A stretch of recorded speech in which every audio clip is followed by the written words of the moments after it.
जी नमस्कार दोस्तों, मैं केसी झा और आप देख रहे हैं आरएसजन न्यूज। आज मैं नरेला विधानसभा में भारतीय जनता पार्टी के वरिष्ठ नेता, पूर्व बख्तावरपुर से निगम पार्षद, 2 बार नरेला जोन के चेयरमैन और वर्तमान में मनोनीत निगम पार्षद सुनीत चौहान जी के पास हूं।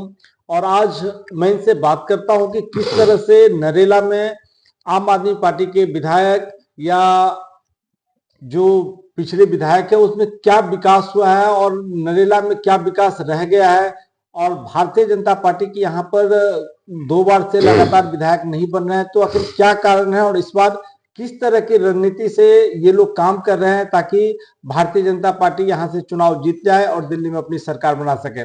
बहुत बहुत स्वागत है सुनीत चौहान जी आपका। धन्यवाद साहब। सुनीत जी, भारतीय जनता पार्टी का 2 बार से यहाँ पर विधायक नहीं बन पा रहा है, आखिर ऐसे क्या कारण है और इस बार आप लोगों की क्या रणनीति है जिससे आप लोग यहाँ पर विधानसभा चुनाव जीत पाएंगे और दिल्ली में अपनी सरकार बना पाएंगे? मैं यही कहना चाहूंगा साहब, दिल्ली में केजरी नाम का ठग आया और उस ठग ने पूरी दिल्ली को ठगने का काम किया।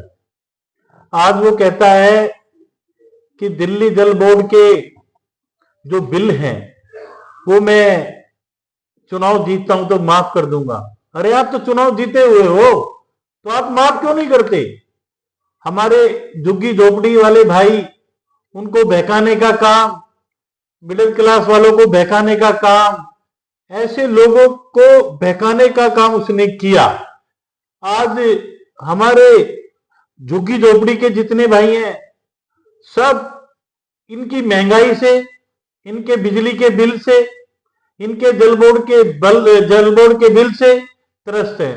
तो मैं तो यही कहना चाहूंगा, एक ठग अपना कमाल कर गया और कमाल करके वो झाड़ू की 2 बार सरकार बना गया। पर अब जनता जान चुकी है और जनता इतना जान चुकी है, अब की बार इनका जो भी कैंडिडेट दिल्ली में आएगा, मैं अपनी जानकारी के अनुसार कहता हूं उनकी जमानत जब्त होने वाली है। सुनीत जी, ये बात ठीक है कि केजरीवाल ने झूठे वादे किए, लोगों तक वह चीज नहीं पहुंचा पाया जो वादा किया था, लेकिन इसके बावजूद भी बार बार केजरीवाल के ऊपर जनता विश्वास जता रही है। इसका क्या कारण है? कहीं भारतीय जनता पार्टी अपनी रणनीति में या उस चीज को डिलीवर करने में चूक तो नहीं कर रही है, या फिर कुछ और कारण है? आज हमारे पास वीरेंद्र सचदेवा जी के रूप में एक बड़ा नेता है और योगेंद्र चंदोलिया जी के रूप में एक बड़ा सांसद है, और हमारी दिल्ली से हर्ष मल्होत्रा जी के रूप में एक मंत्री भारत सरकार ने दिया है। आज रणनीति की तो बात ही छोड़ दो, आज कोई भी रणनीति उसकी चलने वाली नहीं है। वीरेंद्र सचदेवा जी ने, योगेंद्र जी ने, हर जी ने उसको चारों तरफ से घेर लिया है। आपको पता होगा अभी कैलाश गहलोत जी भी बीजेपी में आ गए और भी मंत्री पहले भी बीजेपी में आ चुके हैं। कपिल मिश्रा के रूप में भी आया और भी कई मंत्री बीजेपी में आए और वो सब त्रस्त थे और इसकी झूठी नीतियों से। हमारे नरेला विधानसभा में मेट्रो 10 साल में नहीं आई, उसका क्या कारण था? उसका सिर्फ एक ही कारण था, केजरीवाल ने झूठे वादे किए और 10 साल में भी आज नरेला में मेट्रो नहीं आई। 10 साल में नरेला, आप देखते होंगे, आप नरेला में घुस के देख लें एक बार, वहां पे जाम की स्थिति क्या है। पूरी जाम की स्थिति है वहां पर।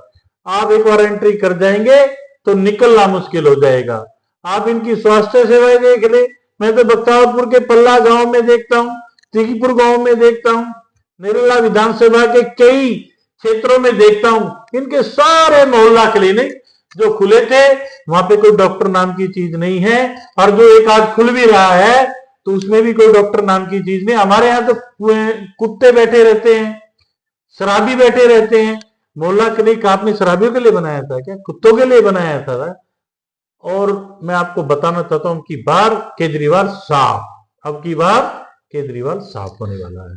सुनील जी, मैं एक बार क्षेत्र की बात करते हैं। नरेला में आम आदमी पार्टी का विधायक है।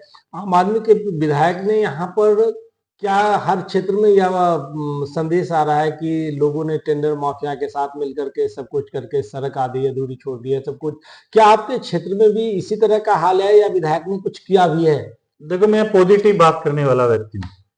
जब तक मुझे कोई सत्य नहीं पता होता मैं उसके बारे में नहीं कह सकता, और मैं पर्सनल बात किसी के बारे में कहता भी नहीं हूँ।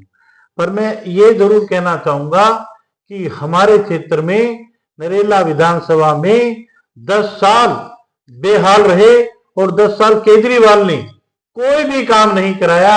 इवन केजरीवाल हमारे क्षेत्र में आया भी नहीं। वो किसकी कमी रही? वो विधायक की कमी रही या केजरीवाल की कमी रही?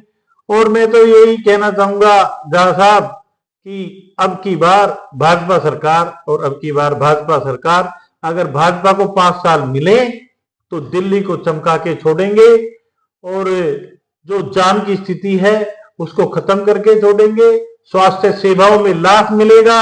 शिक्षा, जो ये झूठे वादे करता है, आपको पता नहीं है कि इसने कितने बड़े बड़े घोटाले किए हैं।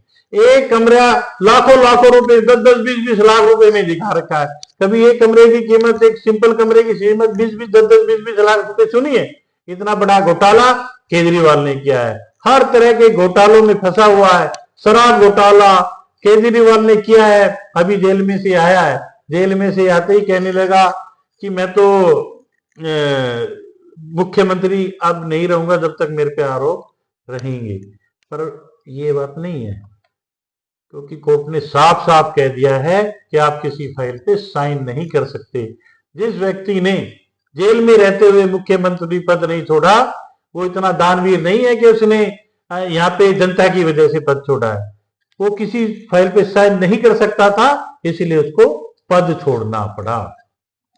तो इस बार भारतीय जनता पार्टी बिल्कुल कमर कस चुकी है, जो किसी कीमत पर हमें जनता के बीच में जाना है और जनता के बीच में जाकर के इस भ्रष्ट सरकार को उखाड़ फेंकना है। सुनील जी, इसके लिए भारतीय जनता पार्टी ने अपना कोई मोदी जी के जो कार्य है, सारा कुछ रणनीति इस तरह से बना हुआ है जो कि जन जन तक पहुंचने का कोई कार्यक्रम चल रहा हो?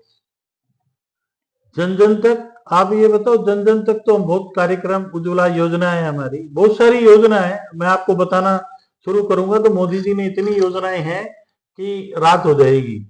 आप एक बताओ ना, आयुष्मान योजना हमारी स्वास्थ्य योजना है, 5 लाख की योजना है। आप किसी दिल्ली सरकार के हॉस्पिटल में एडमिट नहीं हो सकते, भीड़ है इतनी, वहां पे डॉक्टर अच्छे नहीं है। और आयुष्मान योजना अगर मिल जाती, 5 लाख का बीमा उसमें मिलता, और 5 लाख का स्वास्थ्य हर व्यक्ति वहां से उठा सकता था। आप प्राइवेट हॉस्पिटल में यूपी वाले लोग ले रहे हैं स्वास्थ्य, हरियाणा वाले ले रहे हैं इसका लाभ। तो मैं तो यही कहना चाहूंगा, हर देश का नागरिक इसका लाभ ले रहा है, पर दिल्ली में इसका लाभ नहीं मिल रहा है। उसका कारण सिर्फ और सिर्फ केजरीवाल की नीति खराब होना है। वो नहीं चाहता कि मोदी जी की आयुष्मान योजना यहाँ पे लागू हो, और जो अगर लागू हो गई तो उसका लाभ गरीब जनता को मिलने वाला है, वो नहीं चाहता।